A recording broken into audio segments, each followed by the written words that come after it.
Hey everyone, it's been about a week since my last video, and it's been like crazy week here. There's been stuff with UONCOA, which is the social group at uni that I'm president of. So I've been doing some presidential stuff. Yay, that makes me feel good. Um, and we had some meetings, and yeah, so I had to do that. My work roster is crazy at the moment. Like I just never know if I'm working day shift or night shift, and it's really weird because I pick up the phone. I'm like, "Good evening, place of business," and they're like, "Hey, it's morning," and I'm like, "Oh shit, daylight still." But yeah, so I've been procrastinating a lot too, and this is the video that marks the end of my procrastination because whenever I can't think of what to do to not do stuff next, I make a video. So, but I have actually made progress today. I've got to my computer, whoa, which is good, and it's open with a Word document, and I even have right next to me a book. Yeah, I'm gonna read this book, all of it, in the next hour and a half. No, I'm going to read like a couple of essays in the next hour and a half. This is The Adoring Audience, Fan Culture and Popular Media. So it's been edited by Lisa A. Lewis, and there's about 6 essays in there that I want to read, some of which I've already read before, so that should be good. And thanks to the uni because they teach us how to read properly, like efficiently, so now I don't have to read every single word. I can just be like, yep, yep, yep, yep, notes. But other than that, I have been working on my literature review for my masters. I have 1,500 words right now, which is exciting. It makes me a little bit happy to know that there are words on the paper.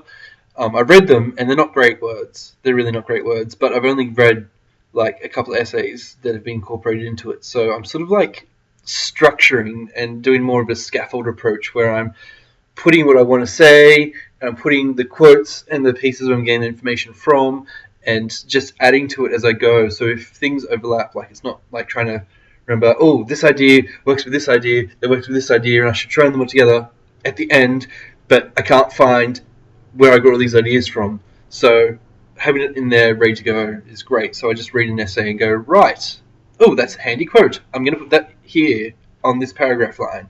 So yeah, hopefully in the next 4 to 6 weeks I will have a well-polished literature review.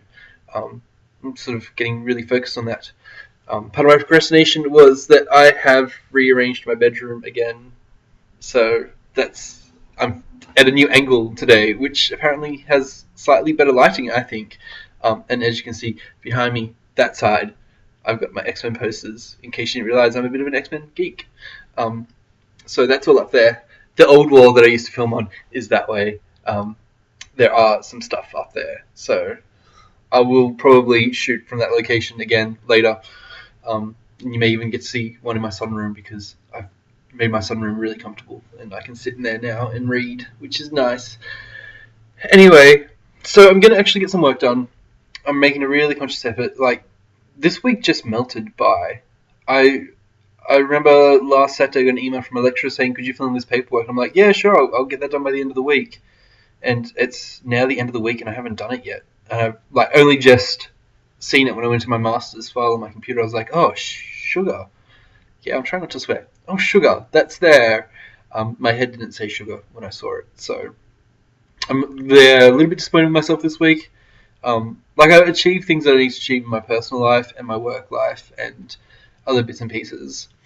But I'm not getting time to do my masters. It's really becoming a problem, like a really big issue.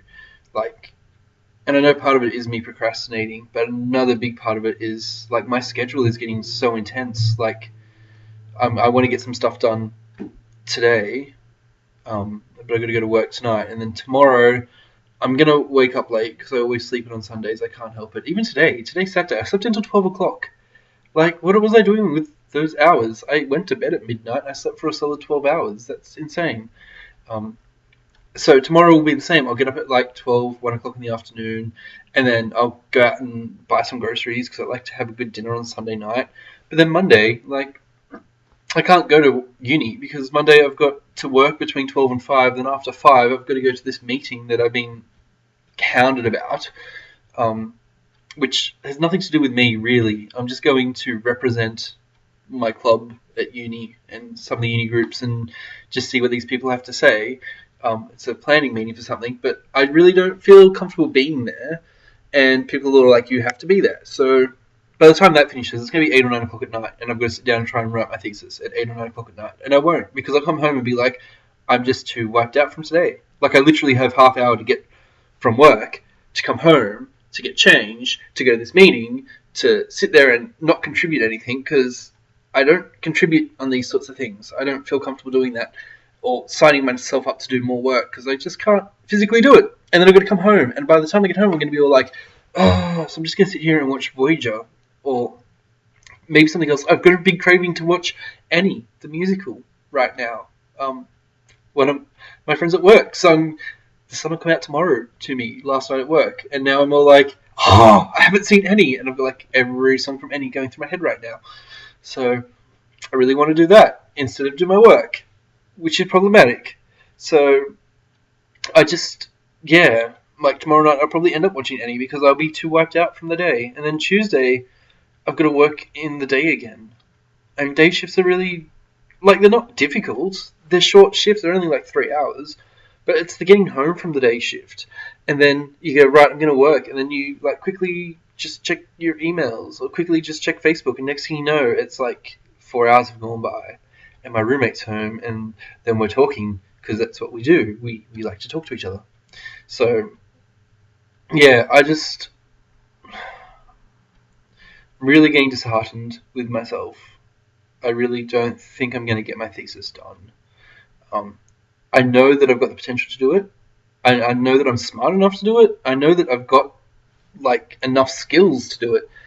It's just a case of the time and finding the time. You know, I've got so much going on, and I've got to organise Pride Party as well for Pride Week at university, and like, yeah, okay, Pride Party is my baby, and I've been doing it for 3 or 4 years now, and it is kind of epic, but I mean, it's it's not hard to organise. It's just booking gigs, and I know enough performers that I can just throw together a gig in, well, last time I did it in 9 days. So I can do this. It's just another thing added to all the other things, and, you know, like, I don't want to say parties. There's engagement parties and things I've got to go to, and I don't want to go to engagement parties, and I'm so behind on my bills and my rent. Well, no, I'm on top of rent now. I've paid my rent off, but I've still got like so many bills to pay that I'm just like, I can't afford to take time off work to focus on my uni because then I don't pay my bills, and it's all just. We talked about this in sociology in second year. Thanks, Dr. Hobbs, who did youth and risk, because this is exactly what we talked about, like my ontological security and balancing my ontological security with my insecurities. And, you know, one of my big insecurities is like that I don't have the time to get this done, but, you know, I've got to also manage those insecurities. Like, if I don't work and I don't pay rent, then I can't be at uni because I will not be able to afford to live up here. So that will mean moving back home with my parents. I should probably work. I love my parents, but I'm not moving back there anytime soon. Kind of want to get my degrees. So, you know, this is just, it's getting a bit hectic. So, books, lots and lots of books. Well, one book. Lots and lots of essays. I'm going to start with Jolly Jensen and pathologization of fandom. Because it's a really good essay, actually. It's really, really good. It talks about, you know, why are things relegated as having fans, whereas other things are relegated to having aficionados, and about how we structure what is canon and what is considered highbrow culture and lowbrow culture. And it's a really interesting way to deconstruct the terminology of fandom communities, which is kind of what I need to do in the first 2,000 words of my lit review, is deconstruct the word fan. Because it needs to be pulled apart before I can rebuild it into how I'm using it. Not to totally disagree with the established academia, but it's like, because my work intersects on so many different levels, the term fan could be applied, the term consumer could be applied, or the term user could be applied, because I am doing online stuff. So I need to really deconstruct those and then reconstruct them and find a terminology that suits for what I'm doing, that takes into account all these things and all these different environments that we engage with as fans and make one thing. Um, so that's like the first 2,000 words of my thesis that I will need to do, and that's going to be part of my lit review. So, Jolly Jensen, thank you for writing your essay that's in this book. If I ever meet you, I'll probably shake your hand because I actually really enjoy that essay. I've read it 3 times now, so it'd be easy for me to skim over again and just pull some cool quotes out of. And yeah, I just want to, get it done. Actually, the essay's called Fandom is Pathology, not the pathologization of fandom. Sorry. It's a good thing I didn't write that down in my quotes. Anyway, going on far too long again. This is what I do. I will talk to you all soon. Big loves to everyone, and I'll see some of you at the club tonight. So, rock on. I will probably have better hair by then. I just couldn't be bothered today. Whatevs.